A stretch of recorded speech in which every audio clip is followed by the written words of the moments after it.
Welcome everyone, and thank you for joining us today for our post-election webinar, Assessing the Landscape for Education and Gear Up, part of NCCEP's 2012 webinar series. My name is Daniel Bremer, and I am the Associate Director for Government Relations at the National Council for Community and Education Partnerships, also known as NCCEP. As you may know, NCCEP serves as the National Technical Assistance Provider and Principal Advocate of the Gear Up program in Washington, D.C., as designated by the Department of Education. Also, as we move forward with your presentation, please remember that NCCEP is a non-partisan organization and that Gear Up has always enjoyed strong bipartisan support. All observation in this presentation portray the facts as they have unfolded, and we are sharing them with you to keep you well informed, to empower you to become stronger advocates for Gear Up, college access, and education in general. Before we start, I'd like to go over some quick housekeeping notes. This webinar is being recorded and will be available on NCCEP's YouTube channel early next week. You will receive an email from us with the link to the recording once it is online. All attendees have been muted to improve the webinar's performance and to avoid unnecessary audio feedback. We've built in some time for questions at the end of the presentation, but please feel free to send them in as they arise using the question and answer module. This is different from the chat feature, and it helps us keep track of your questions, so please make sure that you use the correct module. If you are having trouble hearing or viewing the slides, please contact GoToMeeting directly by navigating to the Help menu in your application. If you plan to tweet about today's event, we encourage you to use hashtag GearUp, hashtag postelection, or hashtag webinar in your tweets. Just please don't forget to include GearUp. Lastly, I would like to thank the Kresge Foundation for the generous support of this webinar.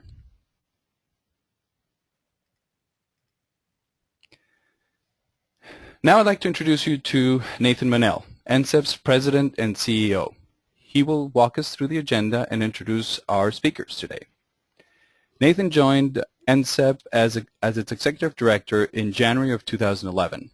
Nathan is a career-long advocate, pushing for reform and causes that are relevant to the lives of individuals who are often marginalized by the multiple life factors. For 23 years, he has provided strategic leadership to organizations seeking to improve the educational and employment outcomes of youth and adults, providing mental health services for children and adults, offering health and substance abuse prevention services, and connecting families to housing and social supports. Nathan is a certified association executive with the American Society of Association Executives. He earned a certificate in nonprofit management from Georgetown University and an MA in communication studies from the University of Michigan. Finally, he has a BA in speech from Cornerstone University. Thank you, Nathan, for being with us today. Thank you, Daniel. It's a privilege to be here with everyone, and thank you everyone for joining us today. I have to say that every day we certainly take very seriously our responsibility to represent Gear Up and the greater DC community, and we are so grateful that you all have joined us today. I want to say thank you to Daniel for coordinating this, and we thank Kresge, of course, for their support of our webinar today. I want to just go over the agenda very briefly with you. Our goal of the webinar is to do an in-depth review and analysis of the 2012 election results and how we foresee that this new landscape will impact educational programs, primarily Gear Up. Our agenda for today are: what are the results of the elections? How will the 113th Congress change? How might these changes affect education policy and funding? What are the upcoming challenges and opportunities for education? What does that mean for Gear Up, and what can we do about it? And we'll follow that up with some questions and answers. Our presenters today are going to review the 2012 election outcomes and offer insights on the changes expected in Washington. They will also explore how these changes could impact educational funding and policies, and where education programs may find opportunities and challenges. We are very fortunate to have as supporting players in NCCEP's work on the federal level Joel Packer, who is the Executive Director for Committee for Education Funding, and Shayna Englin, who is the Principal at Englin Consulting. Joel has successfully represented educators, state universities, and college students before Congress and the administration for more than 34 years. He is an expert in education policy and one of the most knowledgeable budget wonks in D.C. Joel worked at the National Education Association for 25 years and last served as their Director of Education Policy and Practice. In this capacity, he was responsible for key issues including school readiness, standards, testing and accountability, teaching and learning conditions, educator quality, parent involvement, funding, special education, high school reform, and a host of other issues. He also led NEA's policy and advocacy work on the Elementary and Secondary Education Act, and he was the organization's lead liaison with the U.S. Department of Education. Before that, he was an NEA lobbyist covering issues including higher education, family and medical leave, the Brady Bill, school prayer, civil rights, judicial nominations, health care, and environmental hazards in school.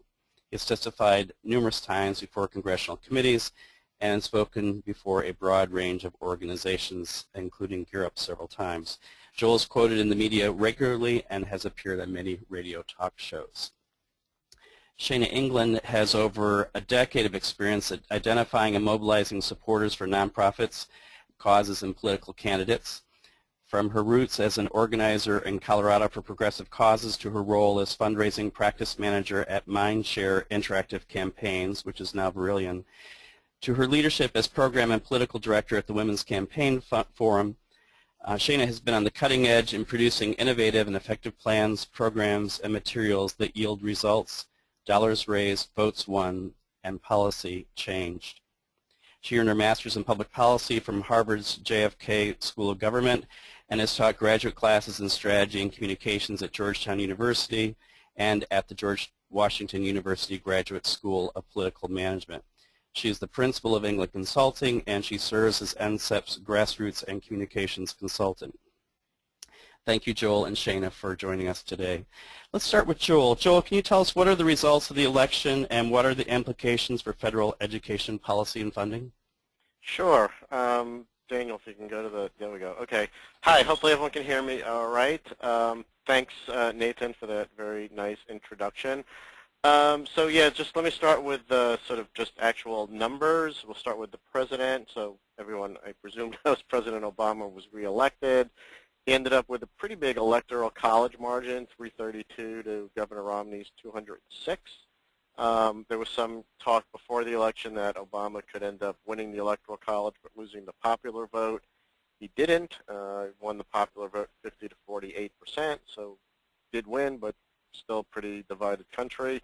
What's interesting about the election is really, who voted for whom. So if you look at the Obama voters, so to speak, the election versus the Romney voters, it's sort of brown versus gray, meaning minorities versus seniors, or sort of someone else called it the coalition of the ascendant because he also has young people. So the president won 55% of female voters, 93% of African Americans.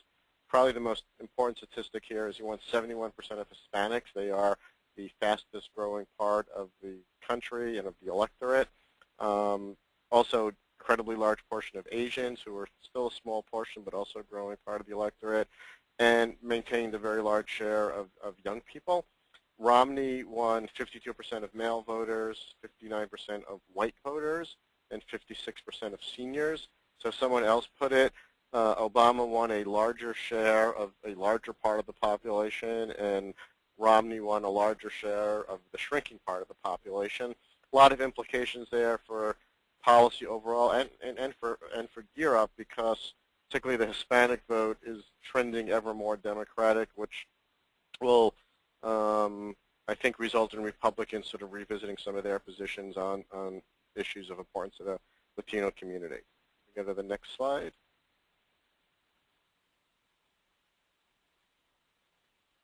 There we go. Okay. So in the Senate, probably sort of in a way the biggest surprise of the night, before the election, the predictions going back a few months were that the Republicans were going to likely take the majority in the Senate, if not certainly pick up a couple of seats. And the exact opposite happened. The Democrats, sort of defying all predictions, ended up picking up 2 seats. Not a single Democratic incumbent senator was defeated. even though they have many more seats to defend than the Republicans. So we are going to go in the next Congress from a 53-47 Democratic majority, which we have now, to 55-45. Key with that is if the Republicans choose to filibuster things, the Democrats would need 60 votes. If everyone sticks by party, they would need 60 votes to overcome a filibuster, and they have 55. So you will, to get things done in the Senate, there'll have to be some level of bipartisan cooperation. In the House, there's actually still a handful of races not decided. The Republicans maintain their majority, but the Democrats are on track to actually going to change this to actually pick up, it looks like now, 8 seats. So if indeed it ends up being 8 seats, the final makeup would actually be 236 Republicans, I'm sorry, 234 Republicans and 201 Democrats. I'll just make a comment that it's very unlikely, in my opinion, that the Democrats will get the majority in 2014 because of the way redistricting occurred. Republicans really strengthened their hold on a lot of their districts, but the Democrats did make some gains. So we go to the next slide. So in terms of the impact of these changes on the House and Senate leadership, not much. On the Republican side, in the House, we'll start in the House, really very few changes. I won't read every name on there. The House Republican leadership is essentially the same. John Boehner still Speaker, Eric Cantor still Majority Leader, etc. One change is there's a new, as they call it, Republican Conference Chair, who will now be a woman, Congresswoman McMorris Rogers from Washington. So it's the first time in a while that there's a female member of the House Republican leadership. On the Democratic side, their elections actually haven't occurred yet, but Nancy Pelosi announced that she intends to stay as minority leader, and she will get reelected. The rest of their leadership is, again, basically the same, with the exception that Congressman Javier Becerra from California is going to move up to caucus, Democratic caucus chair, so a little more higher up on the seniority list. On the Senate side, again, very few changes. Harry Reid is still the majority leader. Senator Durbin from Illinois is still the majority whip, or as he prefers to be called, the assistant majority leader. And on the Republican side, Senator McConnell is still the Republican leader, and one change there is John Cornyn of Texas will take over from John Kyle of Arizona as the new minority whip, the number 2 in the Senate Republican leadership. So really nothing significant there. In terms of committee changes, there are some that will impact education. On the Budget Committee, on the Senate side, Senator Murray of Washington will become the new chair of the Senate Budget Committee. That's going to be really good for education. Murray is a very strong supporter of education programs, very aggressive, and I think she'll be really great to help defend education funding. On the Authorizing Committee, as it's called, the HELP Committee, the Health, Education, Labor, and Pensions Committee, not because he lost, but because of internal term limits, Senator Enzi of Wyoming has to give up his slot, as they call it, as the ranking member, the top Republican. On the HELP Committee, Senator Alexander of Tennessee will become the ranking member. There's also a possibility there could be a shift in who's the ranking Republican on the Senate Labor, Health, and Education Appropriations Subcommittee, because Senator Shelby, who has that slot now, he's from Alabama, he's going to move up to be the ranking Republican on the Full Appropriations Committee. It's not yet 100% clear if he has to or will give up his slot as ranking Republican on the subcommittee. If he does, Senator Alexander may also get that slot. If that happens, then you would have an interesting situation of Senator Harkin chairing both the Authorizing Committee and the Appropriations Committee subcommittee, and Alexander being the ranking on both those entities. So you'd have sort of a parallel pair of senators with 2 hats. On the Health Committee, there's only one other vacancy. Senator Bingaman retired, so there should be one new Democrat appointed to fill that seat. We go to the next slide. On the House side, the biggest change is that on our Appropriations Subcommittee, Congressman Rearberg, who's the current chairman from Montana, ran for the Senate. He ended up not winning. He will no longer be in the Congress. There will be a new chair. It's not clear who it will be because there's other changes in subcommittee chairs. There's going to be kind of musical chairs. The 4 possibilities are Congressman Rodney Alexander from Louisiana, who's now on the subcommittee, Jack Kingston from Georgia, also on the subcommittee, Mike Simpson from Idaho, and Congressman Bill Young of Florida. Bill Young's not actually on the subcommittee. He used to be, but he's not currently. The Democratic side should be basically the same.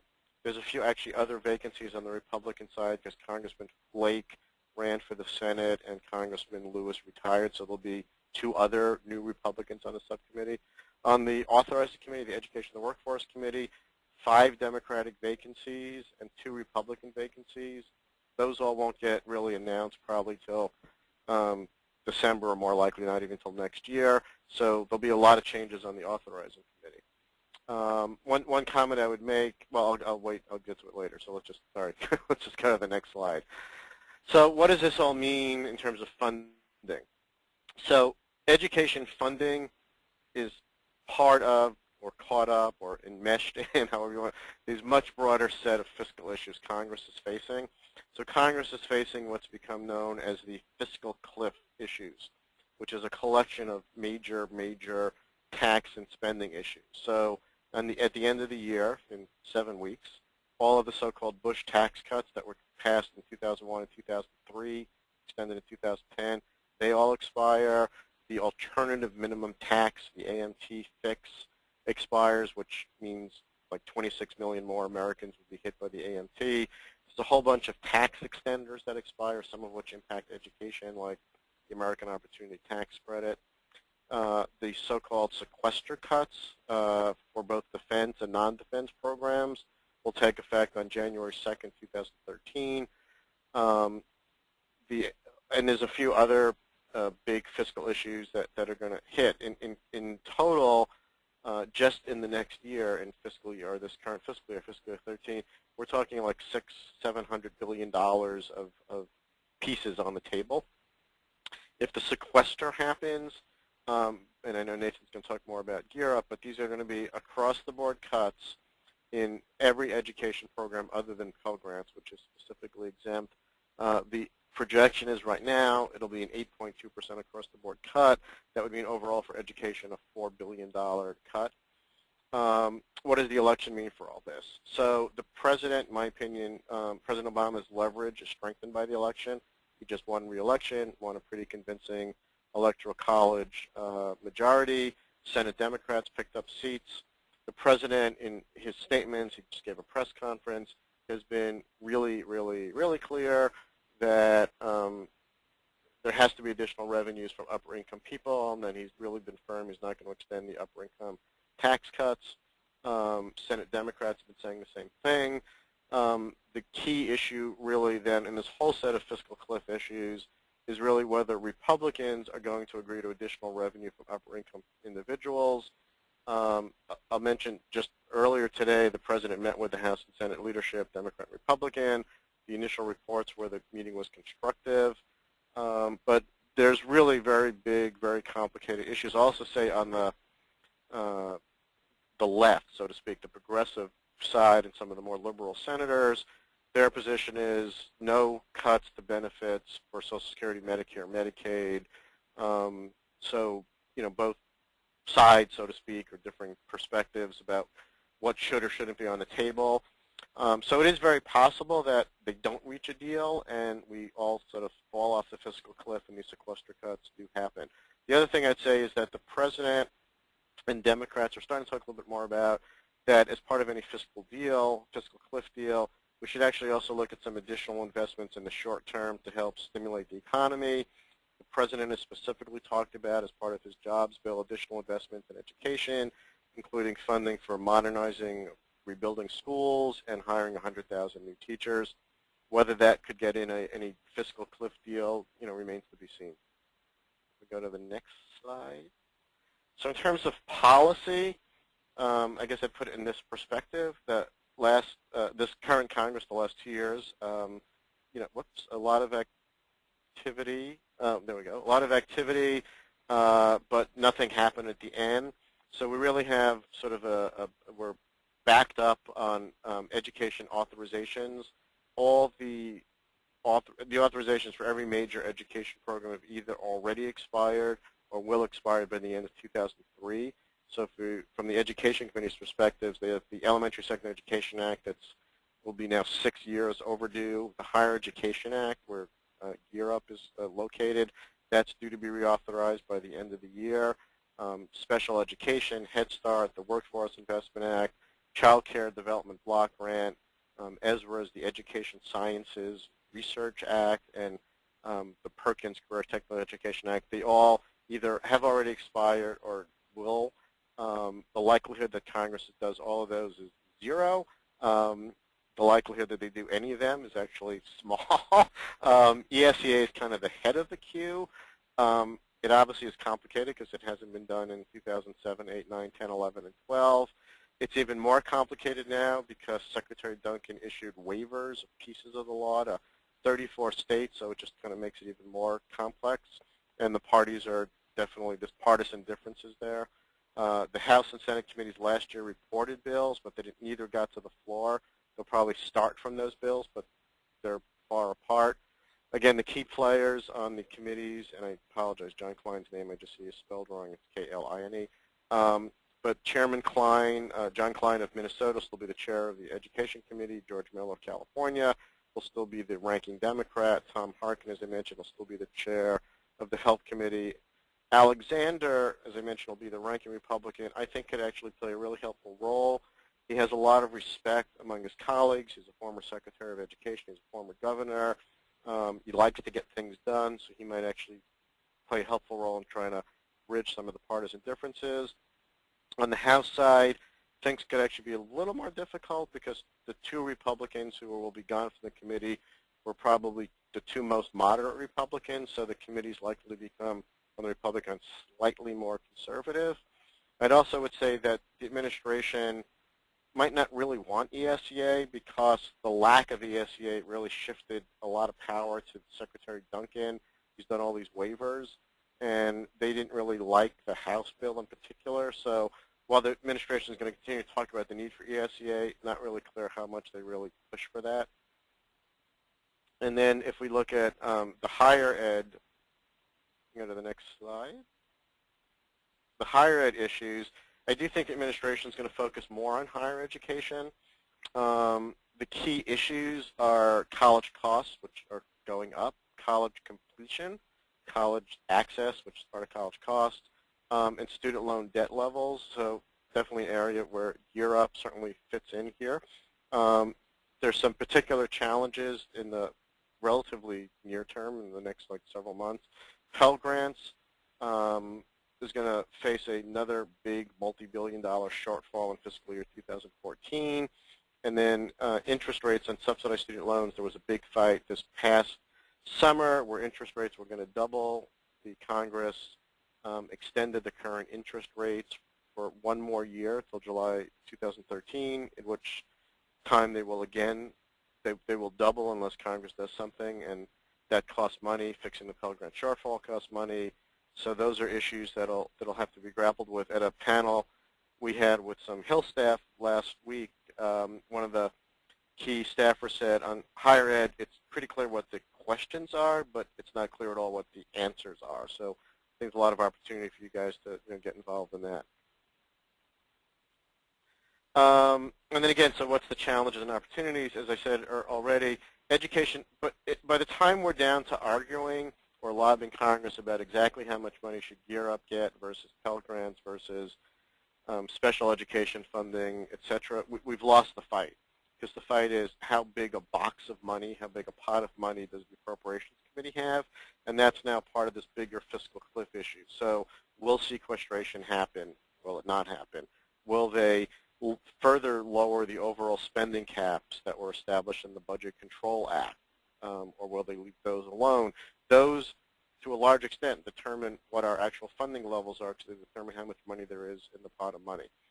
And not to be overly depressing, but really our best case scenario is there's just not going to be a lot of room for growth, because the best case scenario is the sequestration is repealed, replaced with something else. There's no additional cuts, but under the Budget Control Act, or the BCA as it's called, there's caps now in place for the next 9 years that allow, in the aggregate, for this pot of money called non-defense discretionary, very little growth. They basically grow based barely by inflation. So what that means is for anything to get any real increase in that overall pot of money, something else has to get less money. And a lot of stuff in that pot of money is stuff people like. So it's not just education. It's cancer research. It's the FBI. It's food safety. It's the national parks. It's homeland security, air traffic controllers, etc. So it's going to be a very challenging time, and you'll hear later on in the presentation about things we all need to be doing to make our case. In terms of policy and funding, I'd say the administration, while it supports increased funding for education, is very focused on funding for its programs. At the elementary, secondary level, race to the top is, I'd say, their number 1, 2, and 3 priorities. The administration also proposed last year, and I expect they'll propose something similar this coming year, a new $1 billion higher ed race to the top. And they also proposed something called First in the World. So the administration has generally been asking for money for new programs and not really asking for much money for existing programs like Gear Up and TRIO and Title I and special education. It's very possible on all these issues there's going to continue gridlock. I think what happens on the fiscal cliff will set the tone. And then even if we survive the fiscal cliff, so to speak, if we don't fall off and get killed, we still have the regular FY13 appropriations to do because Congress failed to complete those. So we're operating right now under a continuing resolution, or a CR, that runs through March 27th. So by then Congress will have to do something, either pass an omnibus appropriations bill or just continue the CR. The President's FY14 budget comes out in early February. So even before some of these FY13 issues are done, we'll be starting the whole process over again with his FY14 budget and the budget resolution and appropriations, etc.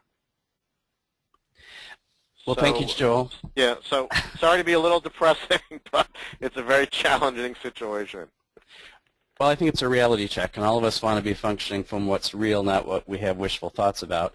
So there are some good pieces of information for us in this, and there are some challenges.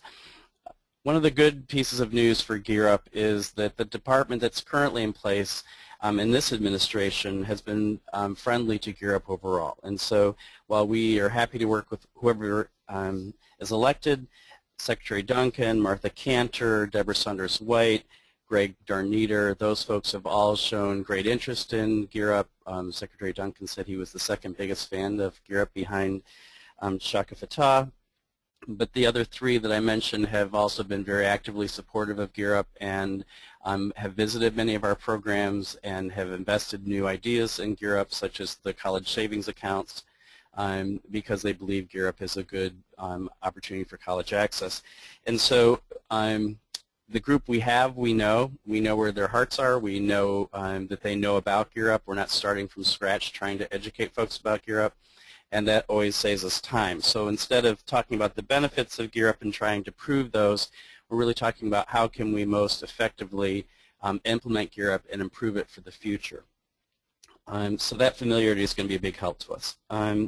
I think, on the other side, we also, what Joel just mentioned about the White House's commitment to its own new programs, I think we have to be careful because we have seen in the past, in the fiscal year 11 budget cuts, that behind closed doors the administration was willing to take money from programs like Gear Up and in order to pass along money for their own programming. And so we lost $20 million in 2011 and a behind-the-scenes deal that we want to make sure does not happen.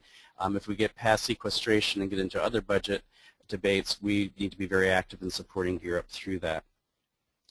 I really do think that the opportunity for participation in the higher education authorization is something that we should be paying attention to. The department's already asking questions about our opinions on some of these issues. Some of you have been asked, as have we, and we encourage you to pass any thoughts you have about how you'd like Gear Up to be changed along to Daniel or myself so we can pass those thoughts along to the administration. So I think there are some opportunities here for us. We certainly see a higher emphasis. I haven't been to one single education think tank in DC that was not talking about higher accountability, being able to prove results, that what you're doing actually gets the best results. We know that at a program level we can prove what Gear Up does. We're also working nationally on several projects to make sure that we can show cross-state and cross-program success of Gear Up, and we think that will be helpful for us both with the administration and also with Congress. Historically, we've had bipartisan support, and that's an asset for us when we're working in a divided government. There are other programs that sometimes lean more Democratic, more Republican, and we're happy that we have friends on both sides of the aisle, and that's largely due to all of you having relationships with your members of Congress who invite to your programs and who you visit when you come to Washington. They do appreciate you bringing those resources to their communities, and many of your states and regions are strapped for educational resources that you help solve. So they also like the flexibility that Gear Up brings to the local region, that you get to design a program that meets your needs, and not every program that comes out of Washington has that kind of flexibility, and so we encourage you to tout that. Certainly college completion, college affordability, financial literacy are going to be issues moving forward for this administration. All of us need to be at the top of our game on all three of those issues. We do have some leadership opportunities. Senator Alexander's new role and his potential second role is pivotal. We have a strong Gear Up program in Tennessee, and he's a strong education advocate historically. And we have reached out to him over the past year a couple times on several different issues, and we hope to strengthen that relationship, and we'll be leaning on our Tennessee folks to help with that. And then Senator Murray's new role as chair of the Senate Budget Committee is very important. She's a first generation, as is I think everyone in her family, a first generation college student, all of her brothers and sisters. She credits that with taking them out of poverty, and she's a very strong voice for education and college access, and has a great relationship with our Gear Up programs in Washington State. I think, with the divided government now more than ever, we have to work to preserve our bipartisan tradition, because we need to be working with members of Congress on both sides of the aisle. So, Joel's statement that there's no new funds likely unless we have to close down other programs or take money away from other programs unless the caps are removed, is a reality check that all of us need to be aware of. But we also know, on the other hand, that there are many states and regions where Gear Up programs were not funded, where the needs still exist, and so we're going to be working this coming year trying to identify those places where Gear Up does not exist and trying to advocate from those locations with their members of Congress to increase funding for Gear Up. We have the College Savings Account Research Demonstration Project that is on the table. We expect before the end of the year. The RFP for those will go out, but those will not be awarded, we don't believe, until they complete the sequestration argument and the new budget is pulled together for the coming year. If there are cuts, that's likely a place that would be cut immediately. We have some funds available for fiscal year 13 due to expiring grants, and so we expect that between $7 and $8 million will be available to fund down the slate if we get through this budget process with flat funding. If sequestration happens for everyone, it'll happen for us, and we would lose $25.39 million. That's a significant chunk of funds that would wipe out both the college savings accounts, funding down the slate, and would also take money away from currently funded programs. So we need to all be speaking out against sequestration, and we also need to be watching very closely to what follows behind it to make sure that doesn't damage us in much the same way. I'd like to turn to Shayna now and just talk about what we all can be doing. We could go on this issue for quite a while, but Shayna, what are some of the ways that grassroots movements like ours can work most effectively with a divided government? Sure, and Daniel, thank you. So I think immediately a first thing to really keep in mind is that the lame duck session, so these next 7 weeks, as Joel mentioned, are extraordinarily important this year. This lame duck Congress is in a position to be making really critical decisions. The sequestration one clearly at the top of the list. So I think as a first rule of thumb here is that we're not done for 2012, even as we're gearing up for Thanksgiving and for the holidays.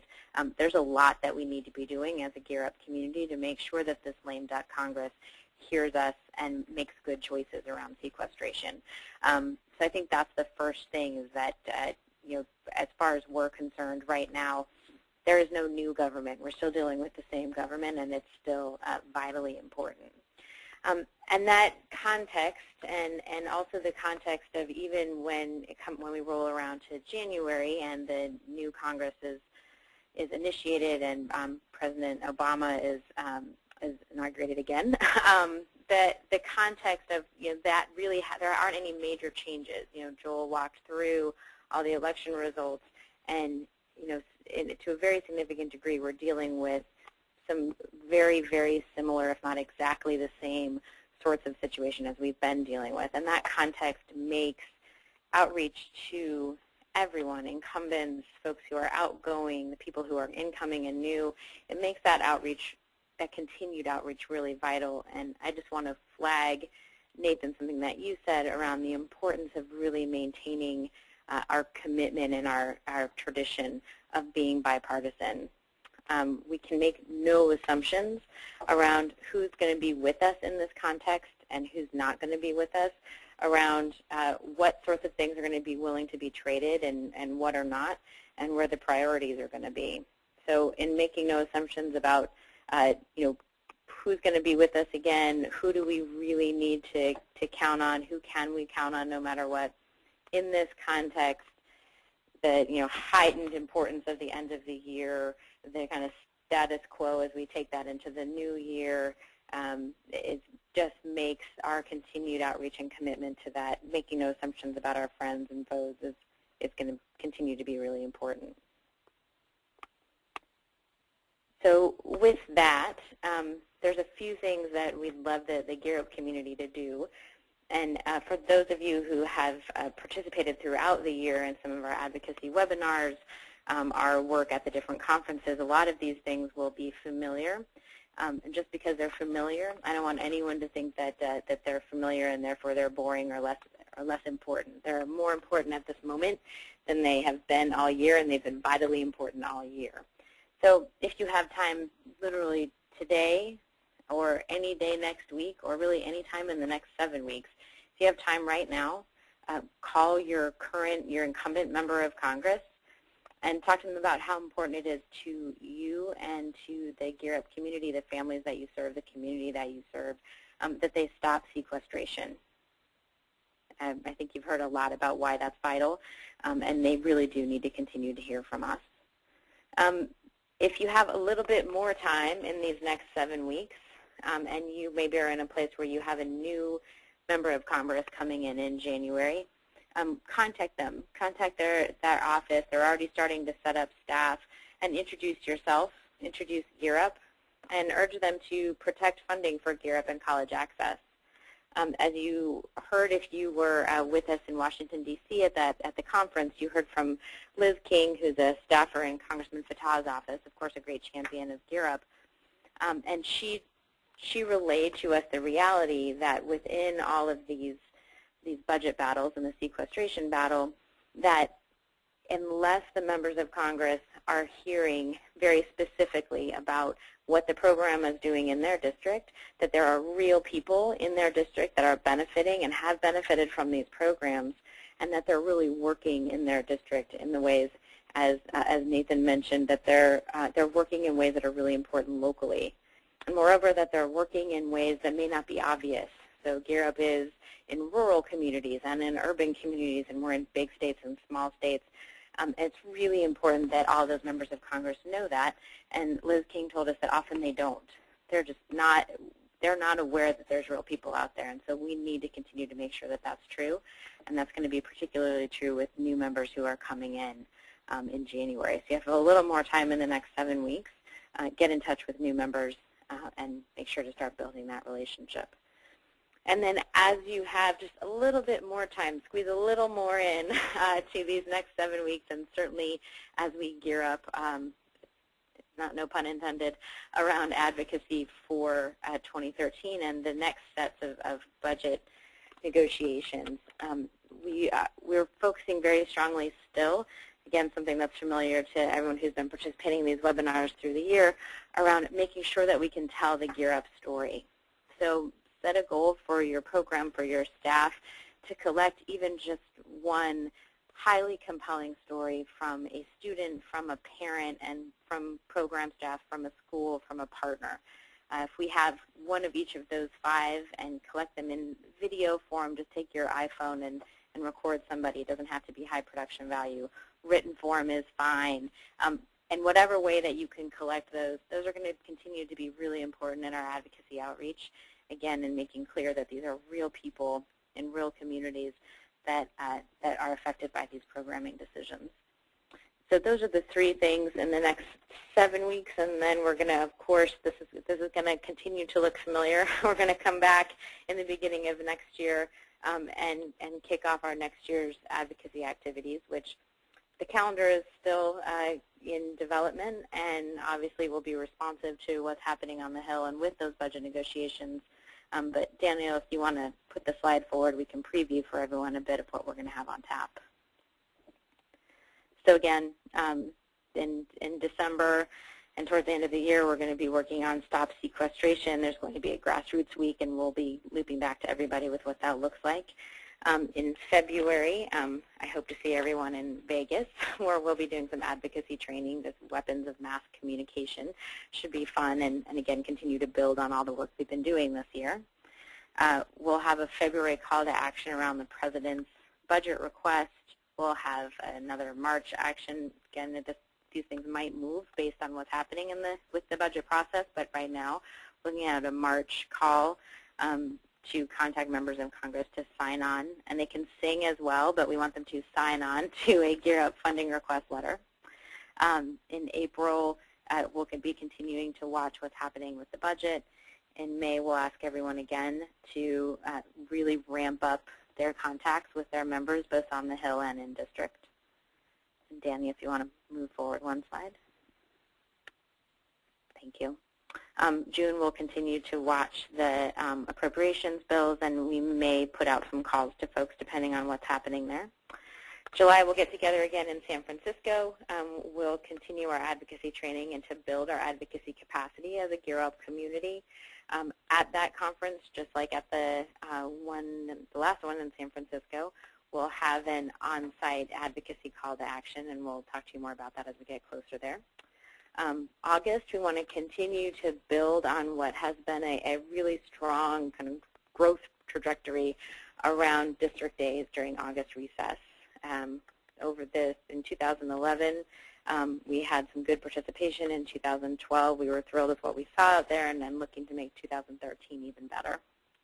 September, of course, will be National Gear Up Week, where we, again, have been ramping up and seeing just really exciting growth and how the Gear Up community comes together and participates in that. And it's an important way that we raise awareness around Gear Up within communities and on the Hill with our congressional would-be champions. And then we'll end with the start of fiscal year 2012 in October. Of course, more details forthcoming on all of this, but just to preview of how the calendar will likely play out for next year. Daniel, if you want to move forward and move along. Yes, thank you, Shayna. And I wasn't sleeping at the wheel. We've just been getting a lot of very interesting questions from folks that I want to start putting out there. So we got a question from Stephanie Carnahan. Thank you, Stephanie, for being with us today. So she's asking, when we ask our members to stop sequestration, they all say, oh, no one wants that. The senator is working hard to keep that from happening.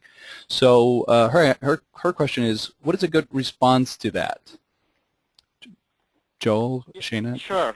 Yeah. So the answer is, so the sequester was designed to be to reduce the deficit by $1.2 trillion over 10 years, but it was designed to be something that no one would want to have happen, that it would force Congress to come up with some other better plan to reduce the deficit by $1.2 trillion. So the issue is, nobody's really talking about simply repealing the sequester, because simply repealing the sequester will increase the budget deficit by $1.2 trillion, and the focus right now in Congress is how to reduce, not increase, the budget deficit. So the issue, therefore, is what should we do to replace these sequester cuts? And it's back to this whole broader set of fiscal cliff issues, because the president's approach and that of most Democrats is we should have a balanced approach, and those words balanced approach like are have a lot of political meaning. And what that means is that increased revenues need to be part of the plan, particularly from upper income people, closing loopholes or deductions for oil and gas companies, stuff like that. That defense should be somewhat on the table, perhaps not the full amount of sequester cuts, but there could be savings from defense, particularly from winding down the wars in Iraq and Afghanistan. We do need to look at some entitlement spending, but again, the Democratic position is basically no reductions in benefits to Social Security, Medicare, to a lesser extent Medicaid.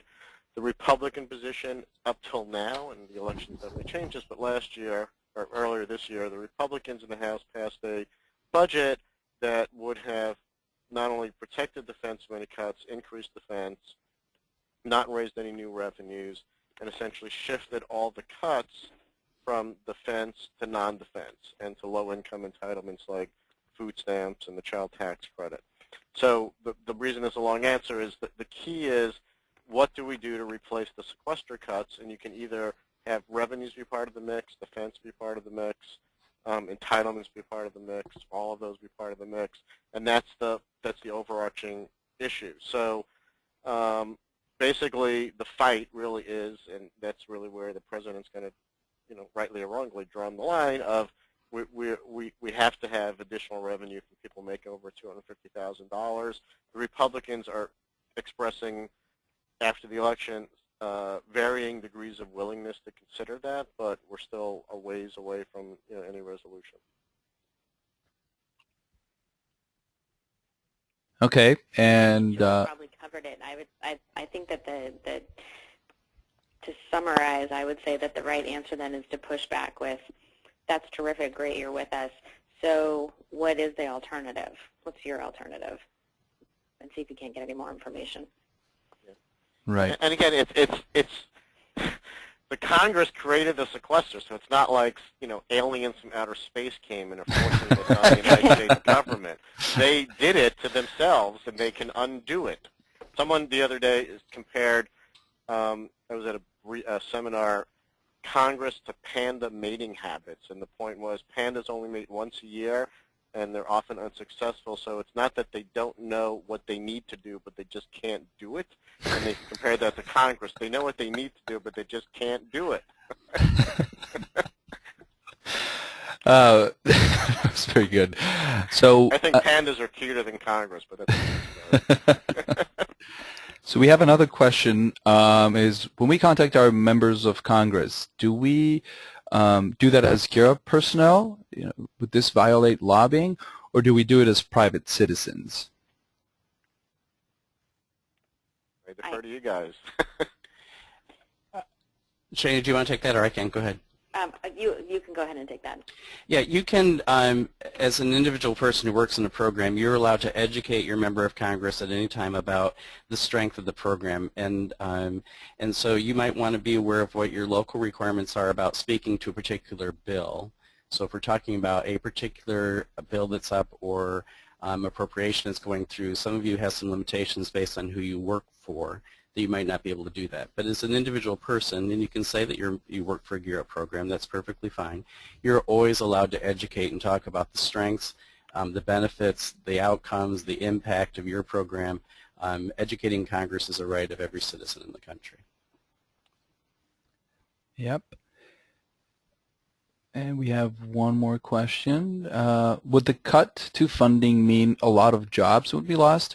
I'm only asking because we have a large GEAR Up branch in Washington, and I was wondering if funding would greatly reduce all the workers that we have. Well, do you want me to take, Nathan, do you want to Yes, answer? go ahead. No, go ahead, Joel. No, I was going to say, in general, so whether it's GEAR Up or almost any other education program, a large part, different for student financial aid, I'd exempt that, but most other programs, most of the money goes for personnel, whether it's teachers or administrators or support employees or what have you. So, I mean, everyone's going to have to figure out that decision based on what happens to their grant, but it's probably going to be inevitable that there will be staff who will be laid off from all these cuts. Yes, we certainly know that the unemployment rate has been deeply affected by state cuts in education and other services, and so depending on who your member of Congress is, jobs might be an important part of talking about the Gear Up, to talk about how many people are employed by Gear Up in your state. And so I would be ready to say that to a member of Congress that you're talking to. I think the caveat is we don't want anybody to think we want Gear Up to be funding to be protected so that we all get to keep our jobs. The ultimate goal is so the students get the services they need.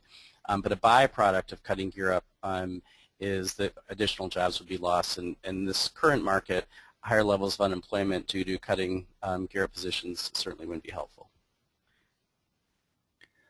We have one more from Linda Tadaman from New York. Here in Utica, New York, we have had limited success getting the attention of our congressperson, Richard Hanna.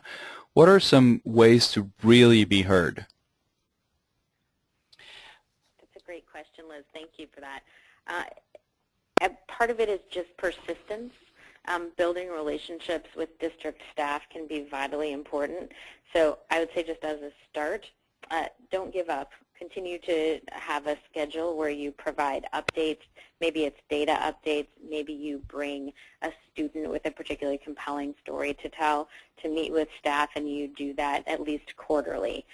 When you have major events that you're doing, or even minor events that you're doing within the programs, maybe there's a school visit day, maybe it's decision day, maybe you're doing a college application essay contest and announcing winners, or inviting alumni back to speak to other students.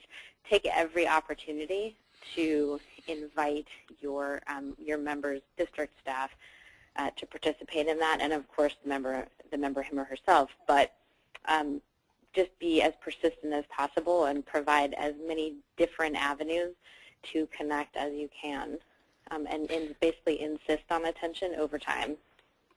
I think the other thing that I'd recommend, thank you, Shane, for that, but another thing I'd recommend is look at who your elected official pays attention to.